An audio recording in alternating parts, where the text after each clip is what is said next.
उन्होंने 10 सेकंड के अंदर 4 गोली फायर कर ली। हाँ। और उसके बाद उन्होंने हमारी गाड़ी के सामने गाड़ी रोकी और उन्होंने अपने हथियार लहरा के उन्होंने फिर फायर किया सामने से। मैं तो यही कहूँगा कि इस तरह के हमले लोकतंत्र में बर्दाश्त नहीं किए जा सकते हैं। कई बार ऐसा देखा गया है कि सरकार ने अपराधियों को संरक्षण किया, उसका परिणाम ये हुआ कि आज सरेआम गोलियां चलने लगी।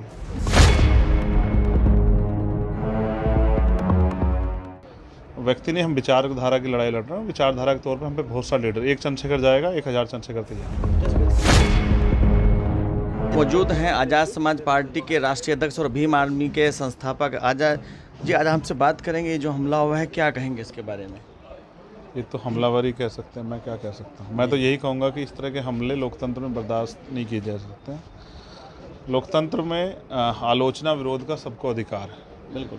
तो अगर सरकार के कुछ गलत करेगी तो विपक्ष आलोचना करेगा, सरकार को अच्छा करेगी तो हम लोग उसकी सराहना भी करेंगे। तो मेरा ये मानना है लोकतंत्र में इस तरह की गोलियों की कोई जगह नहीं है, और जो ऐसा करेगा उसको सरकार सजा देगी, कानून सजा देगा। और अगर सरकार ऐसे अपराधियों को संरक्षण देगी तो इसका जनता में बड़ा बुरा मैसेज आता है, फिर ऐसी सरकारों को भी जनता उखाड़ फेंकती है। कई बार ऐसा देखा गया है कि सरकार ने अपराधियों को संरक्षण किया, उसका परिणाम ये हुआ कि आज सरेआम गोलियां चलने लगी। आप अगर जो वर्तमान की सरकार है उनके नेताओं की भाषा शैली देखोगे, गोली मारो सालों को गोली। अब ये गोलियां सड़कों पे आ गई हैं। पहले कोर्ट में चली, पुलिस सुरक्षा में चली, अब ये सड़कों पे आ गई हैं। अब ये आम लोगों के लिए गोली आ गई। तो मैं समझता हूँ ना, तो इन नेताओं कहने का असर होता है। जैसे मैं अपील कर रहा हूँ कि लोग शांति बनाए रखें, मेरी बात का असर है। उस तरह उनके जब नेता गोली मारने को कह रहे तो उनके कार्यकर्ताओं पर भी इसका असर है। तो मुझे उम्मीद है कि पुलिस, अच्छे अधिकारी यहाँ हैं, वो घटना को खोलेंगे। और मैं चाहूँगा घटना को मैनिपुलेट ना किया जाए।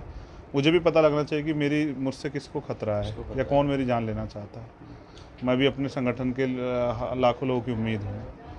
तो अगर वो मेरी हत्या करना चाहते हैं तो वो ये गलतफहमी अपने दिमाग से निकालें। व्यक्ति नहीं, हम विचारधारा की लड़ाई लड़ रहे हैं। विचारधारा के तौर पर हम पे बहुत सा लीडर, एक चंद्रशेखर जाएगा, 1000 चंद्रशेखर तैयार। कितने चंद्रशेखर को मारोगे? जिस दिन आप आए वो हमलावर, क्या उनको आप, जैसा आपने कहा है, कहीं बात आई कि आप उनको पहचानते हैं, उनको देखा है आपने? हाँ, मैंने देखा उनको। जब उन्होंने 10 सेकंड के अंदर 4 गोली फायर कर ली। हाँ। और उसके बाद उन्होंने हमारी गाड़ी के सामने गाड़ी रोकी और उन्होंने अपने हथियार लहरा के उन्होंने फिर फायर किया सामने से। तब मैंने उनको बिल्कुल सामने देखा, जैसे आप मेरे बैठे हुए।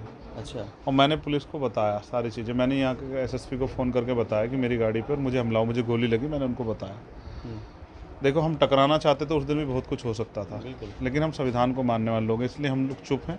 अगले दिन ईद का त्यौहार था। मैं नहीं चाहता था कि हमारे त्यौहार में जो हमारे साथी मुस्लिम भाई ईद का त्यौहार मना रहे हैं, उनको को आप पहचानते हैं उनमें से? हाँ, मेरे सामने आएगा। मैं आपने नाम पुलिस को दिया हो?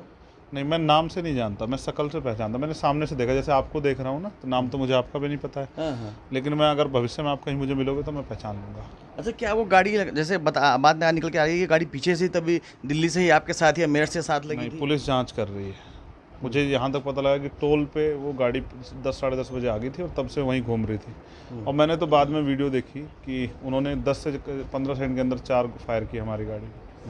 वो हमारी किस्मत अच्छी थी, या समझिए कि हम पे अपने जिस काम के लिए हम पैदा हुए हैं, कुदरत ने हमें ज़िंदगी दी, वो काम अभी पूरा नहीं हुआ। इसलिए अभी हमें और जीवन है, इस जीवन को भी उसी मिशन में लगाना जिसमें बाबा साहब अम्बेडकर, माननीय काशीराम साहब ने अपना जीवन अर्पण किया।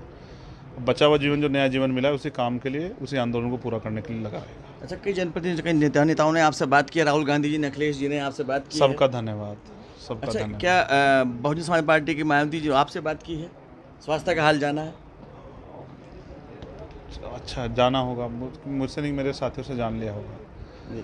उनका प्यार मुझे हमेशा मिलता रहता है। चलिए, हाँ। पंजाब केसरी परिवार भी आपके स्वास्थ्य की जल्द से कामना करता है। मैं भी ये प्रार्थना करता हूँ जी कि सरकार से मेरी अपील है कि मीडिया के साथियों को भी सुरक्षा का माहौल दें। वो जनता की आवाज़ उठाते हैं। अगर किसी ऐसे विरोधी को उनकी आवाज़, जिसकी आलोचना बुरी लगी और किसी मीडिया के साथी, उनका भी परिवार है। मुझे अपनी चिंता नहीं है, मैं तो जिंदा हूँ, लेकिन और बहुत सारे लोग जो जनता की आवाज़ उठा रहे हैं, चाहे वो नेता हैं, पत्रकार।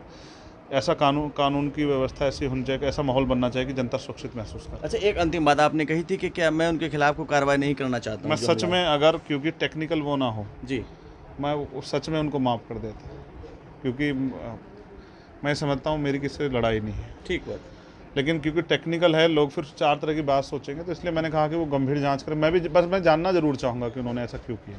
एग्जैक्ट सिक्योरिटी की बात सामने आई थी, मांग की। कार्यकर्ताओं की मांग है। मैंने तो व्यक्तिगत सुरक्षा के लिए 2 साल से लिखा, मैंने अपने लाइसेंस के लिए भी लिखा, अब तक तो नहीं बना। सरकार को लगता है कि भाई उनको ज़रूरत नहीं है, तो पुलिस सुरक्षा में हत्या हो रही, लेकिन मैं फिर भी कोशिश करूँगा कि कानून सब कुछ ठीक।